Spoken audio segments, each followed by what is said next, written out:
जय हो। एक ये टॉपिक बोर्ड एग्ज़ाम से पहले मेरे को अपलोड करना है। किसी बच्चे ने ही कहा, बोले सर रीजनिंग क्वेश्चन सारे एक साथ हो जाएं तो ज़्यादा नहीं भटकना पड़ेगा। कोशिश करते हैं। ये टॉपिक 12th का है, सीबीएसई में भी है, आईएससी में भी है और तमाम और बहुत सिग्निफिकेंट टॉपिक है ये। एल्काइल हैलाइड से आप कार्बन बढ़ाते भी हैं, एसिड्स भी बना लेते हैं, अमाइंस भी बना लेते हैं, एल्कोक्साइड ग्रुप से ईथर बनते हैं। काफ़ी सिग्निफिकेंट टॉपिक है ये। तो थोड़ी थोड़ी रीजनिंग करेंगे, कन्वर्जन अभी नहीं करेंगे, इसमें सिर्फ रीजनिंग क्वेश्चन करेंगे। टॉपिक आपके सामने है एल्काइल हैलाइड, जिसमें कार्बन sp3 हाइब्रिडाइज होता है, और एलाइल हैलाइड जिसमें कार्बन sp2 हाइब्रिडाइज्ड होता है। एक एक करके करेंगे। टॉपिक आपके सामने है। पहला क्वेश्चन ये है, iodination of alkane carried in presence of oxidising agent. देखिए रिएक्शन रिवर्सिबल है, और जब रिएक्शन रिवर्सिबल है तो इक्विलिब्रियम फॉलो करेगा, और इसमें हम लगा देंगे ली शैटलियर। कुछ ऐसा तरीका अपनाएं कि रिएक्शन फॉरवर्ड डायरेक्शन में ज़्यादा हो जाए। वो तब हो सकता है जब कांस्टेंट रिमूवल ऑफ HI हो जाए, and hydrogen iodide is constantly removed by nitric acid. इसमें स्टेप रिएक्शन है, 10th के वीडियोस में आप देख सकते हैं। कितना ट्वाइस HNO3 हो जाएगा, ट्वाइस NO2 हो जाएगा, और ट्वाइस HI होगा। स्टेप रिएक्शन बना ही देते हैं, मुझे ऐसे याद नहीं है, तो बैलेंसिंग याद नहीं है, प्रोडक्ट तो याद है। Concentrate nitric acid decompose in the medium to give इसका वो उसका वो एंड रिएक्टिव ऑक्सीजन। इस इक्वेशन को बैलेंस करेंगे। हाइड्रोजन आयोडाइड में हाइड्रोजन प्लस है, रिएक्टिव ऑक्सीजन में ये -2 है, तो H2O निकल जाएगा और I2 बन जाएगा। कैंसिल कर देंगे तो इक्वेशन बैलेंस आ जाएगी। तो स्टेटमेंट सिंपल है, for constant removal of HI since the reaction in forward direction has to be maintained and the reaction is reversible. Next question देखिए क्या कह रहा है। Unsymmetric alkene react with HBr in acidic medium. ये question है, unsymmetric alkene with HBr react in acidic medium. अब जब acidic medium में होगा तो H प्लस हो जाएगा, Br माइनस हो जाएगा। ये एक न्यूक्लियस सीकिंग स्पीसीज है, ये न्यूक्लियोफाइल बन जाएगा। अब इसमें दो केस हो सकते हैं, या तो ब्रोमीन यहां लगे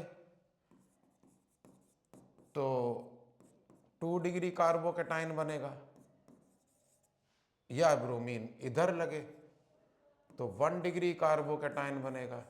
and we know that 1 degree carbocation is more stable.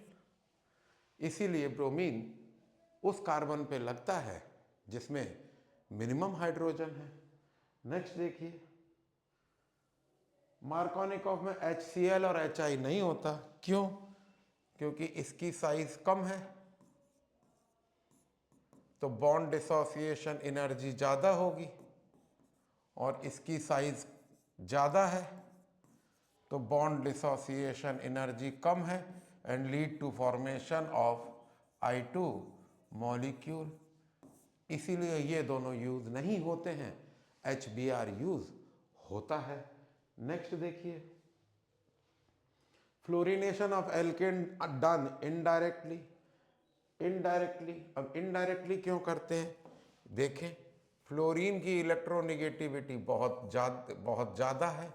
इतनी ज़्यादा है कि कार्बन हाइड्रोजन बॉन्ड तो फ्लो क्लीव करेगा, ये बॉन्ड तो क्लीव करेगा ही करेगा, लेकिन कार्बन एंड कार्बन बॉन्ड भी क्लीव कर देता है। तो इससे डिक्रीज ऑफ कार्बन हो जाता है बजाय कि सब्स्टिट्यूशन के। तो स्टेटमेंट क्या बना? फ्लोरीन की इज हाईली इलेक्ट्रोनेगेटिव तो क्या करेगा, देयरफॉर मे रप्चर, रप्चर माने तोड़ सकता है, may rupture carbon and carbon bond also along with carbon and also along with carbon and hydrogen bond. तो सब्स्टिट्यूशन नहीं होगा, सब्स्टिट्यूशन नहीं होगा। नेक्स्ट देखते हैं, do we have something else here, please let us see, no. Next देखते हैं, role of anhydrous zinc chloride, ये भी इंटरेस्टिंग है। इस रिएक्शन में एनहाइड्रस जिंक क्लोराइड, एक तो चलो ये मॉइस्चर एब्जॉर्ब कर रहा है, it is acting as dehydrating agent. दूसरा क्या है, it is acting as Lewis acid. Lewis acids are electron pair acceptor. जो ऑक्सीजन का लोन पेयर है वो जिंक के ऑर्बिटल में कोऑर्डिनेट कर जाएगा, उससे स्टेबलर कॉम्प्लेक्सेस बन जाएंगे। तो role of anhydrous zinc chloride is two here, it is a acting as a water absorbing agent, hygroscopic dehydrating substance and also Lewis acid. Next we come to is, अब ये बड़ा interesting question है, डार्जन method है। डार्जन method में name reaction अभी नहीं करा रहा हूं क्योंकि मैंने आपको स्ट्रिक्टली बोल दिया है कि मैं केवल reasoning, thionyl chloride method prefer किया जाता है एल्कोहल से हैलाइड बनाने के लिए। एल्कोहल में OH ग्रुप होता है, हैलाइड में Cl ग्रुप होता है, मतलब इन दिस केस क्लोरोईथेन बना रहे हैं। तो ये मेथड प्रेफर क्यों किया जाता है, उसका रीजन है कि rest of the two products are gases, तो further purification of alkyl halide not required. तो लिख लीजिए why preferred, because sulphur dioxide and hydrogen chloride gas, the by product are gaseous, the by product are gaseous, so they escape out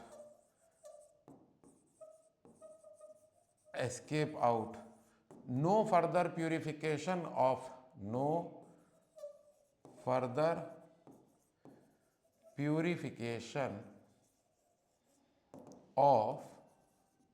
ethyl chloride required। इसीलिए इस method को prefer किया जाता है in comparison to this method. इससे भी halide बन जाएगा, अच्छी खासी यील्ड है, बहुत अच्छी यील्ड है, लेकिन इसमें फर्दर प्यूरिफिकेशन की जरूरत पड़ती है क्योंकि एक प्रोडक्ट और है जो गैसियस नहीं है, और इस केस में ये दोनों प्रोडक्ट गैसियस हैं तो बाहर निकल जाएंगे, तो आपको सिर्फ और सिर्फ हैलाइड मिल जाएगा। This is the डार्जन method, name reaction. Next देखिए, अब ये देखिए बड़ा अच्छा इंटरेस्टिंग है, फिंकिल्स्टन नेम रिएक्शन है। इसमें एल्काइल आयोडाइड में प्रिफर कर लेते हैं क्योंकि आयोडीन की साइज इतनी ज्यादा है, more often than not it enter formation of iodine molecule.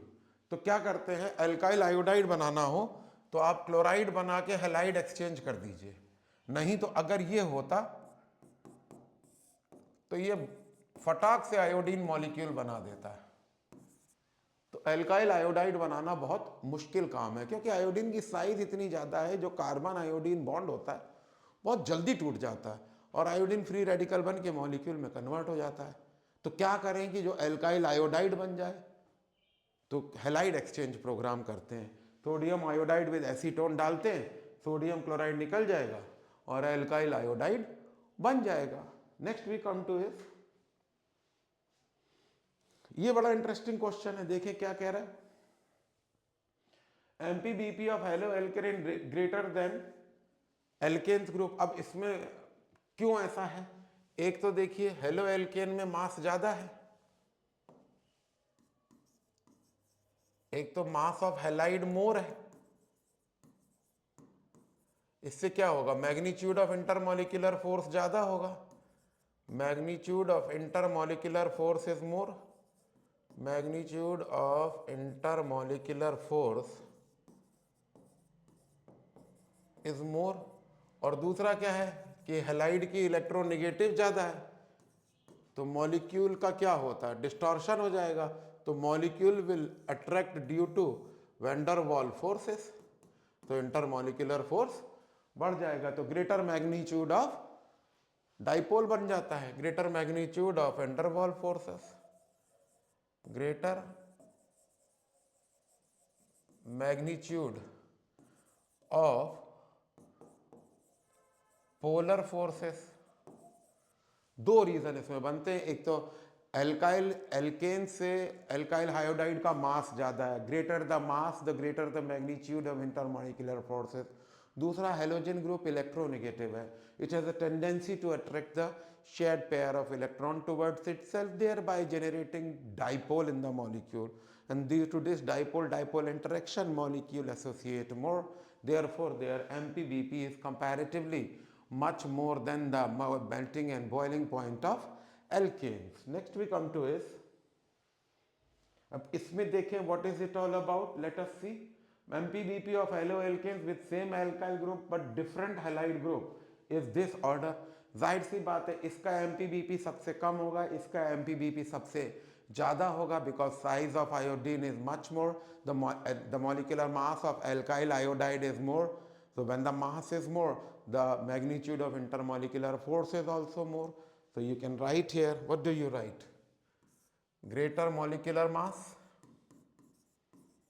therefore magnitude of intermolecular force is more, magnitude of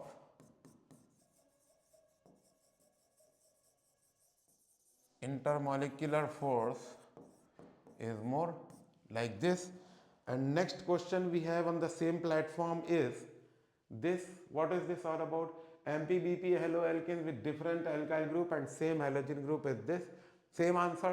chlorine का मास तो चेंज होगा नहीं, it is as good as 35.5 units, but in this case it is 4 carbon, molecular mass is more, less and even least, so same answer। alkyl group, this alkyl group has a greater molecular mass, greater molecular mass, what will happen, intermolecular force will be more, intermolecular force is more, therefore mp and bp will be more, simple। next we come to is, ये interesting है और पहले भी हम लोगों ने कहीं कहीं किया है, I don't know much.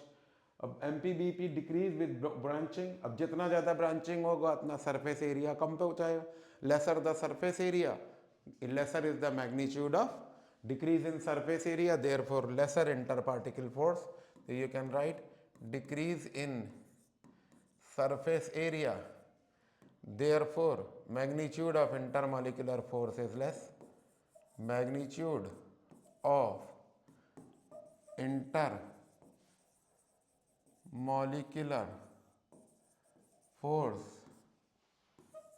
is less। next we come to is, let us see, although अब ये बड़ा इंटरेस्टिंग क्वेश्चन है, had I been an examiner I would have chosen this for the exam। इतना सारा डाइपोल है तब भी water में सॉल्युबल है, क्यों, क्योंकि ये वाटर ना तो हाइड्रोजन बॉन्ड बनाता है ना वाटर का हाइड्रोजन बॉन्ड तोड़ता है, so unable to form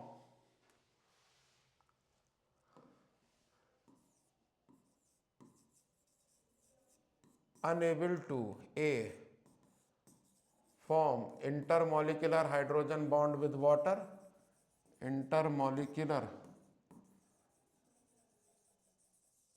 hydrogen bond with water, उतना पोलैरिटी नहीं है, और दूसरा unable to break intermolecular hydrogen bond in water, unable to break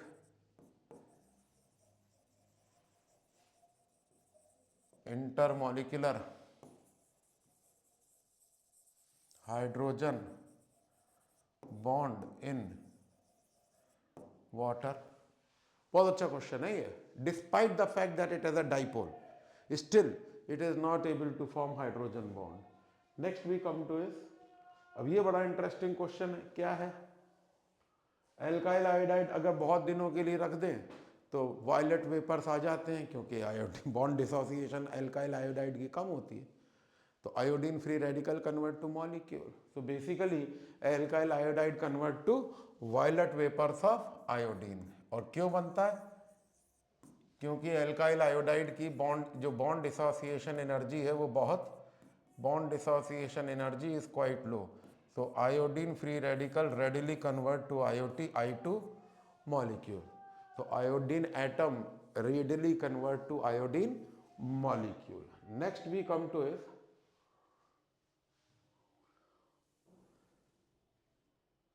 बहुत रिएक्टिव होते हैं क्योंकि क्लोरीन की इलेक्ट्रोनिगेटिविटी ज़्यादा है। अब जब इलेक्ट्रोनिगेटिविटी ज़्यादा है तो shared pair of electron will be unequally distributed,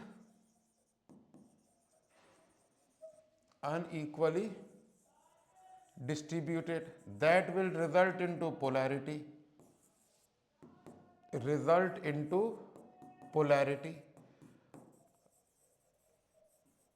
उससे क्या होगा, it will readily undergo SN reaction, इस पे कोई न्यूक्लियोफाइल आएगा और इसको सब्स्टिट्यूट कर देगा, तो large number of compound of alkyl iodide is form. Next we come to is,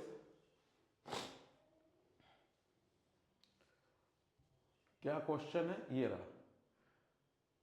अगर सेम एल्काइल ग्रुप है तो order of reactivity for SN reaction, अब देख लीजिए सेम एल्काइल ग्रुप है, जाहिर सी बात है इसकी रिएक्टिविटी ज़्यादा होगी, सेम रीज़न, इसकी साइज बहुत ज़्यादा है तो बॉन्ड जल्दी टूटेगा, इसकी साइज कम है तो बॉन्ड डिफिकल्टी से टूटेगा।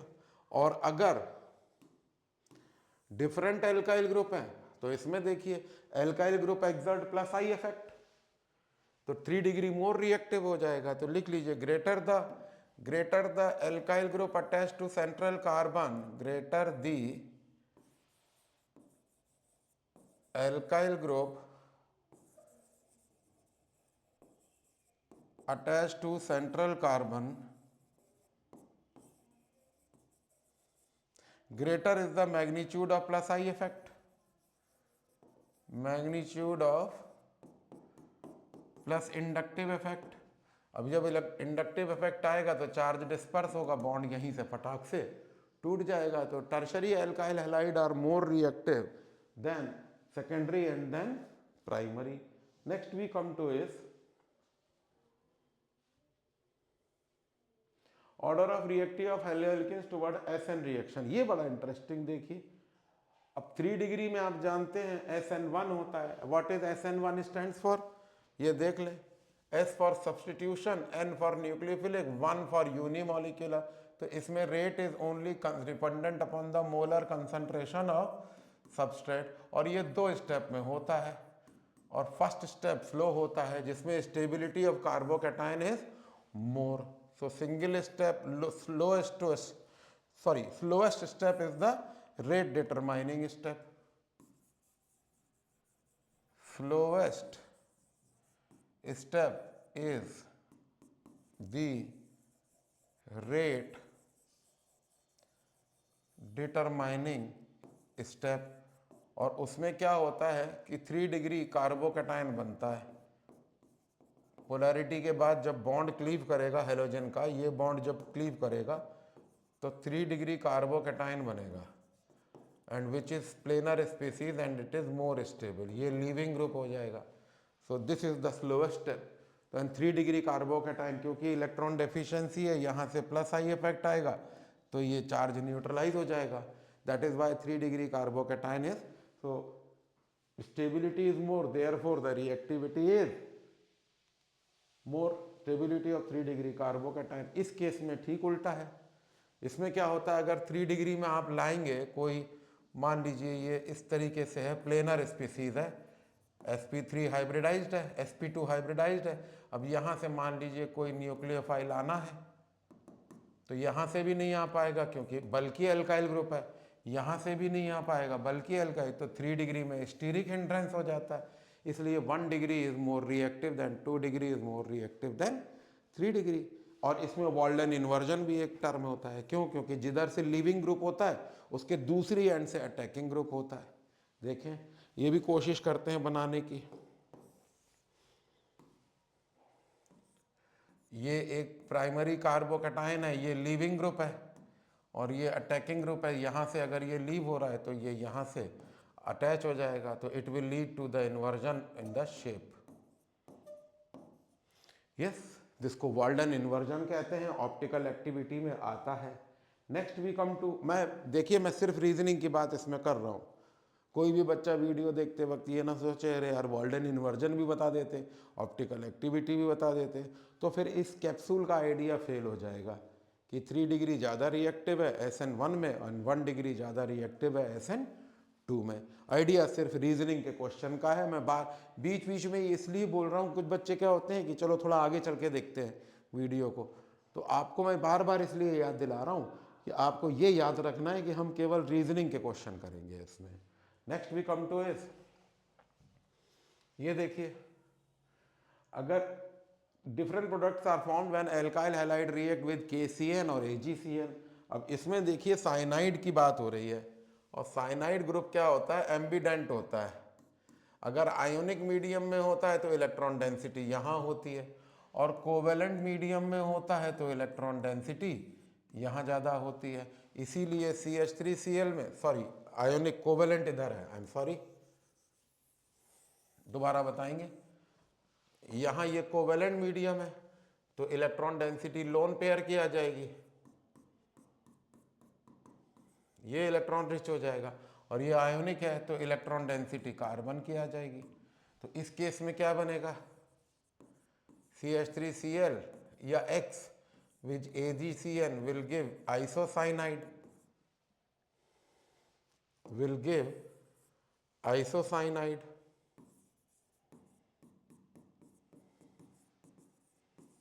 और यहां क्या बनेगा,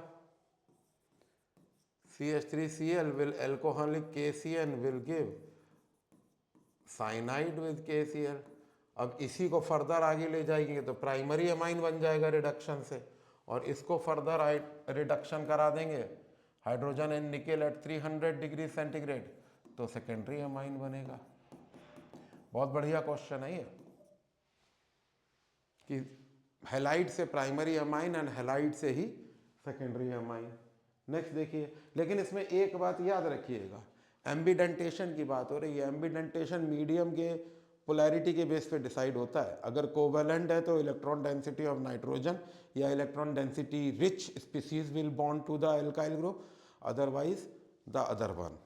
अब इसी में देखिए, ये भी देखो बड़ा इंटरेस्टिंग है, कहाँ गया, नेक्स्ट,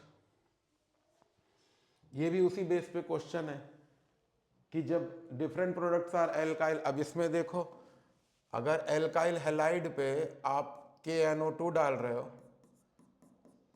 तो इसमें इलेक्ट्रॉन डेंसिटी ऑक्सीजन की यूज हो रही है, तो it will give isonitroalkane with KX, और इस केस में electron density nitrogen, again ambidentation, इसमें CH3X आया और AgNO2 आया तो इलेक्ट्रॉन डेंसिटी नाइट्रोजन की यूज होगी तो it will form nitroalkane. Nitroalkane अभी बोर्ड के कोर्स में नहीं है, लेकिन अब इसको जब आप पहचाने तो how to form isonitroalkane and how to form nitroalkane. Nitroalkane में एल्काइल हैलाइड को कोवेलेंट नाइट्राइड से रिएक्ट कराइए, और आइसोनाइट्रोएल्केन के लिए आयोनिक नाइट्राइड से रिएक्ट कराइए। Next we come to is beta elimination in 2 degree alkyl halide. इसमें साइड जेफ रूल होता है। देखें, ये है 2 डिग्री एल्काइल हैलाइड,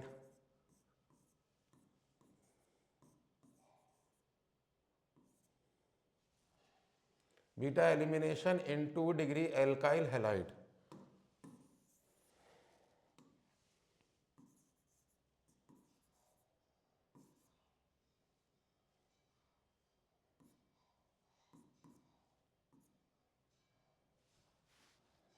ये है। अब इसमें आपने डाला एल्कोहलिक KOH, तो 2 केस होते हैं, या तो KX और HOH ये बनेगा, ब्यूट 1 ब्यूट 2 इन, या अब KX तो दोनों में निकलेगा और वाटर भी दोनों में निकलेगा, या ब्यूट 1 इन। तो साइडजेफ रूल ने कहा था that alkene is formed which is, this is Saytzeff rule. Saytzeff कहते हैं, actually it was Zaitsev, Russian scientist था, और टंग ट्विस्टिंग के चलते जो रिसर्च स्कॉलर्स थे, ऑब्वियसली नॉट लैटिन अमेरिकन, तो जेस्टेव को उन्होंने साइड जेफ कर दिया। When a 2-degree alkyl halide undergo beta elimination, that alkene is formed which has maximum alkyl group attached to double bonded carbon atom. Let us see. I will write the statement down. Side Jeff rule. When a 2-degree alkyl halide undergo beta elimination, that alkene is formed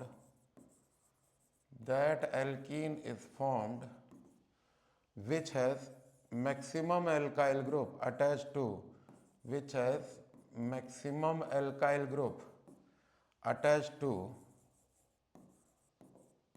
carbon having double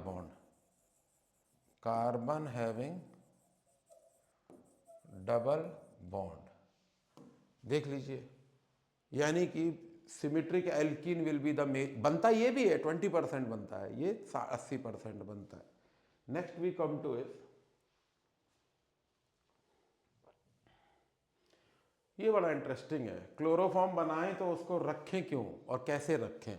तो पहला question है why it is stored in dark coloured bottle, क्योंकि अगर dark में नहीं रखेंगे तो क्या होगा कि chloroform will combine with oxygen to give a poisonous gas carbonyl chloride COCl2 with H2O, COCl2 with H2O। ये बहुत पॉइजनस गैस है कार्बोनिल क्लोराइड, लेकिन सनलाइट से होती है। तो डार्क बॉटल में रखेंगे तो सनलाइट नहीं आएगी। Should be filled till brim so that no oxygen is trapped, so that no air read oxygen is trapped to produce poisonous carbonyl chloride,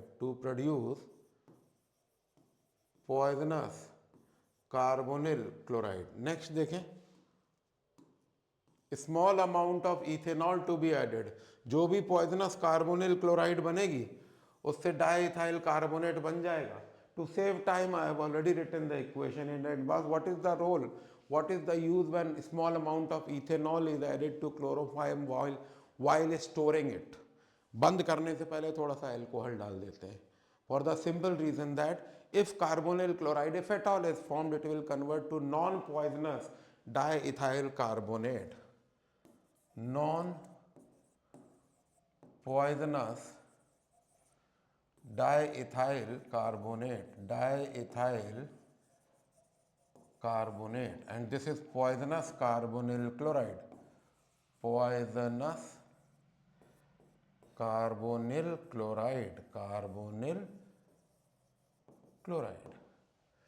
तो ये बहुत इंपॉर्टेंट है। एक इसमें क्वेश्चन और है, detection of phosgene before you use it, तो वो कभी देखेंगे। ईथर के साथ भी देखते हैं उसको। अब इसमें देखिए what is carbylamine reaction, हालांकि ये नेम रिएक्शन है, it is test for primary amine, चाहे एलोफेटिक हो चाहे एरोमेटिक हो। Why do we say, because we don't do it in the lab any more. इतना पॉइजनस होता है क्योंकि यही गैस था जो मरकरी ऑक्साइड में methyl isocyanate Bhopal gas tragedy में कन्वर्ट हुआ था। आज भी वो फैक्ट्री बंद है, आज भी उसके, अभी कुछ दिन पहले सुप्रीम कोर्ट ने जब बहुत उसमें बवाल किया, वहाँ के भोपाल के लोगों ने कहा कि इसमें आज भी टैंक सील्ड पड़े हैं 1984 से, इसका कुछ ट्रीटमेंट किया जाए। तो नर्मदा के बेसिन में कहीं गड्ढे खोद के लेड के डब्बों में उसको वेपराइज किया जा रहा है। अभी कुछ दिन पहले, एक मेरे ख्याल से, मतलब ये पक्का जो IIT एडवांस मेंस दिए हैं, एडवांस देंगे, वो इस क्वेश्चन को जरूर मान के चलें कि किस हिंदुस्तान के किस एरिया में उसका ट्रीटमेंट हो रहा है और कैसे। एन से कोई जगह है नर्मदा बेसिन में, भोपाल के पास आगे, वहाँ पे इसका ट्रीटमेंट हो रहा है। और उसमें भी वहाँ के गांव वालों ने भी प्रोटेस्ट किया, तो उसमें स्वीड स्पेशलिस्ट बुलाए गए हैं, उसको जो साइनेट है उसका ऐसा ट्रीटमेंट करने के लिए कि उसका कोई भी एलिमेंट, पॉइजनस एलिमेंट बाहर नहीं आए और एनवायरनमेंट को इफेक्ट ना करे। 1984 से ये पेंडिंग है, मतलब 30 साल से ज़्यादा हो गए हैं। अभी तक वो यूनियन कार्बाइड में जो MIC मिथाइल आइसोसाइनेट का वेस्ट है उसका ट्रीटमेंट नहीं हुआ है। अभी तक। बार बार कोर्ट गया केस, प्रो एंड एंटी जो भी लोग थे उन्होंने अपनी अपनी बात रखी। गवर्नमेंट ने कहा इस वेस्ट को डिस्पोजल करना है, कहाँ करना है, तो जहाँ करना है वहाँ के लोगों ने विरोध किया। करते करते करते अब सुप्रीम कोर्ट ने एक कोई कमेटी बनाई है, उस कमेटी के सुपरविजन में साइंटिफिक एक्सपर्ट्स के अंडर में उनको गड्ढा खोद के लेड के कंटेनर्स में उसको सब्सटेंस को वेपराइज किया जाएगा। जो वेपर निकलेंगे उन वेपर्स को फर्दर प्यूरिफाई करके एनवायरनमेंट में रिलीज किया जाएगा। This is something to be watched about. जो बच्चे वाकई बहुत अच्छे से पढ़ रहे हैं, और मुझे उम्मीद है कि ये क्वेश्चन का कुछ ना कुछ फ्रेमवर्क आना चाहिए। तो मिथाइल आइसोसाइनाइड बहुत पॉइजनस गैस है, तो इसको स्मेल, इसके वेपर्स को स्मेल करना बड़ा काम है। उसी तरीके से यहाँ पे फिनाइल आइसोसाइनाइड बनेगा और सेम प्रोडक्ट बनेंगे, तो आप कर लें। और pungent offensive smell, pungent offensive smell, very dangerous. तो ये प्राइमरी अमाइन का टेस्ट है, कार्बाइल अमाइन रिएक्शन। और ये बात याद रखें कि ये एक और तरीके से भी बन सकता है, just in case you are interested, जो अभी मैंने एम्बिडेंटेशन में कराया है। एल्कोहलिक KCN से डाल दें तो भी आइसोसाइनाइड बनता है। ये दोनों याद रखें। Next we come to is no halogen required for preparation of halogen carrier. अब देखिए ये बड़ा इंटरेस्टिंग है। पहले इसकी हेलोजन कैरियर की बात कर लें। हेलोजन कैरियर से क्या मतलब है? जैसे ये है बेंजीन है, बेंजीन में जब क्लोरीन डालते हैं तो एक हेलोजन कैरियर यूज़ करते हैं तो क्लोरोबेंजीन बन जाता है। यस और नो? तो ये तो SE रिएक्शन है, इलेक्ट्रोफाइल इसमें जनरेट होता है और हाइड्रोजन हटता है। लेकिन ये तो UV लाइट में हो रहा है, तो ये तो ये जो इलेक्ट्रोफाइल आ रहा है इसमें वो कार्बन sp2 हाइब्रिडाइज्ड है, उस पे आ रहा है। और इसमें जो फ्री रेडिकल आ रहा है वो उस कार्बन पे आ रहा है जो sp3 हाइब्रिडाइज्ड है। तो इसमें हेलोजन कैरियर की जरूरत क्यों नहीं है? Because this reaction benzyl chloride में आप फ्री रेडिकल सब्स्टिट्यूशन रिएक्शन करा रहे हैं। In free radical substitution reaction do not require halogen carrier. Free radical substitution reaction do not, बहुत अच्छा क्वेश्चन है ये, it's a very good question. Do not require halogen carrier. दोनों देख लीजिए, हेलोजन कैरियर कब होता है? जब SE रिएक्शन करा रहे होते हैं। और इस केस में आप sp3 हाइब्रिडाइज्ड, सॉरी ये थोड़ा गलत हो गया, ये sp3 नहीं, गलत हो ही गया था, इसको दोबारा बनाएंगे। ये CH3 है और ये बेंजीन है, ये कार्बन sp2 हाइब्रिडाइज्ड है और ये कार्बन sp3 हाइब्रिडाइज्ड है। तो जो क्लोरीन आ रहा है वो यहाँ आ रहा है, इसमें हेलोजन कैरियर की जरूरत नहीं है। नेक्स्ट देखते हैं, haloarenes are not soluble in water due to low polarity. अब हेलो एरीन्स में क्या होता है? ये वाटर है और हेलो एरीन्स में मान लो क्लोरोबेंजीन है, ये बल्कि एराइल ग्रुप है। क्या है? बल्कि एराइल ग्रुप। एंड बल्कि aryl group are hydrophobic in nature, therefore do not dissolve in water. Hydro means water, phobic माने डर, फोबिया माने डर, वाटर से दूर भागते हैं इलेक्ट्रॉनिक रिपल्शन की वजह से। इसीलिए डिस्पाइट हैविंग पोलैरिटी, और पोलैरिटी अच्छी खासी है, ये भी देख लीजिए, ये क्लोरीन इलेक्ट्रोनेगेटिव ज़्यादा है। एक बात, ये जो कार्बन है इसका sp2 हाइब्रिडाइज है तो S कैरेक्टर 33% है, और दूसरा इसमें रेजोनेंस भी है, तो पोलैरिटी तो अच्छी खासी है। But despite having polarity, it is not soluble in water for the basic reason that bulky phenyl group or aryl group is hydrophobic in nature, that is water repelling despite having polarity. Next we come to is, ये बड़ा interesting question है, melting point of dichlorobenzene. अब ये dichlorobenzene है, ये ortho dichlorobenzene है। अब अगर ये सिमेट्रिक नहीं है, अब जब सिमेट्रिक है तो it will packed more compact symmetric होने की वजह से ये लैटिस में अच्छे से पैक हो जाएगा, यस और नो। और जब प्रॉपर पैकिंग हो जाएगी तो रिएक्शन ये मेल्टिंग पॉइंट बढ़ जाएगा due to symmetric nature effectively packed in lattice. तो you can write due to axial symmetry perfect packing in lattice, perfect packing in lattice। और यही कारण है कि एमपीबीपी ज्यादा होता है। नेक्स्ट वी कम टू इस, ये भी बड़ा इंटरेस्टिंग है। Haloarenes are less reactive toward SN reaction. अब एसएन रिएक्शन की जब बात हो रही है तो पहले हम इसको एसएन रिएक्शन को समझ लें, फिर थोड़ा ऊपर करेंगे जिससे एसएन रिएक्शन समझ में आ जाए। ये हेलो एरीन है, इसमें न्यूक्लियोफाइल आए और इसको डिस्प्लेस कर दे तो न्यूक्लियोफिलिक सब्स्टिट्यूशन रिएक्शन हो जाए और हेलोजन ग्रुप निकल जाए। और यही अगर आप एलिफेटिक हैलाइड में करोगे तो इसमें न्यूक्लियोफिलिक रिएक्शन सब्स्टिट्यूशन जल्दी हो जाता है। क्वेश्चन यही है, ये रहा क्वेश्चन। तो इसमें मैं इसमें कह दूं कि इसमें डिफ़िकल्ट है और इसमें आसानी से हो जाता है।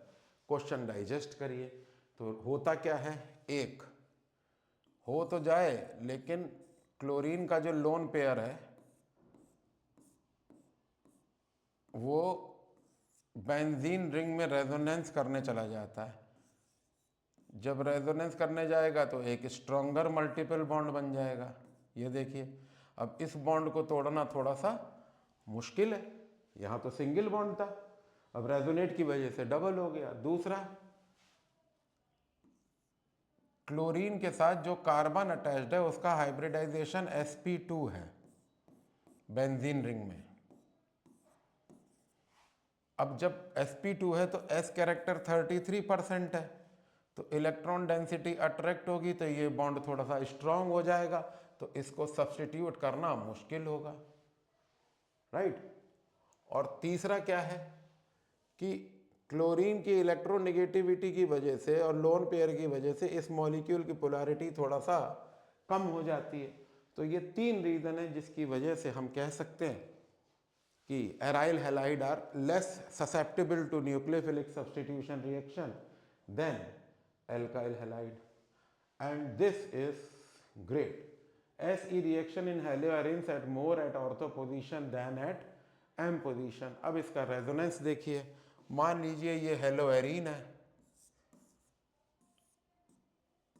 इसमें आप ला रहे हो एक इलेक्ट्रोफाइल, इलेक्ट्रोफाइल को चाहिए इलेक्ट्रॉन रिच सेंटर। अब क्लोरीन का जब आप रेजोनेंस देखेंगे, ये बॉन्ड अल्टरनेट बॉन्ड है, ये क्लोरीन का लोन पेयर है। जब ये लोन पेयर इधर आएगा तो ये डेंसिटी इधर आ जाएगी। तो due to resonance the electron density is more at ortho position, yes और नो। अब ये लोन पेयर जब इधर आएगा तो ये पाई सिस्टम इधर आ जाएगा, sorry why delta full positive कर दीजिए, अब एक ही बात है। अब जब ये रेजोनेंस हुआ तो Cl प्लस डबल बॉन्ड, अब इलेक्ट्रॉन डेंसिटी पैरा पोजीशन पे आ गई, और फिर ये रेजोनेंस होगा तो फिर ऑर्थो डैश पे आ जाएगी, ये ऑर्थो डैश पोजीशन है। तो इलेक्ट्रॉन डेंसिटी एक्चुअली कहाँ ज़्यादा है, ortho, para and ortho dash. यही क्वेश्चन है कि मेटा पोजीशन पे। तो रीज़न ये है chlorine atom undergoes resonance thereby increasing electron density at ortho and para position। तो incoming electron deficient species, that is electron seeking species, that is electrophile, will attack at the center at the point in the ring where electron density is more, and it will be more often than not at ortho position or at para position। हाँ, ortho and para में थोड़ा सा steric effect का issue आ जाता है। अब पहली बात तो ये हो गई, electron density is more at OP, तो पहले आंसर लिख लीजिए, due to resonance electron density is more at OP then at M position, then at M position. Whereas अगर ऑर्थो डाइक्लोरो बन रहा है और पैरा डाइक्लोरो बन रहा है तो इसकी यील्ड ज़्यादा होगी। उसका रीज़न है कि इसमें स्टीरिक इफेक्ट आ जाता है, which is combination of electronic and resonance effect. तो स्टीरिक इफेक्ट आ जाता है, यील्ड कम होती है। तो सबसे ज़्यादा यील्ड पैरा की होगी, फिर ऑर्थो डाइक्लोरो की होगी, फिर मेटा डाइक्लोरो बेंजीन की होगी। अगला जो चैप्टर इसके बाद में आपको रीजनिंग के लिए लाने वाला हूँ वो है नाइट्रोजन कैरिंग कंपाउंड। बने रहिए मेरे साथ, we are still warming up. Thank you.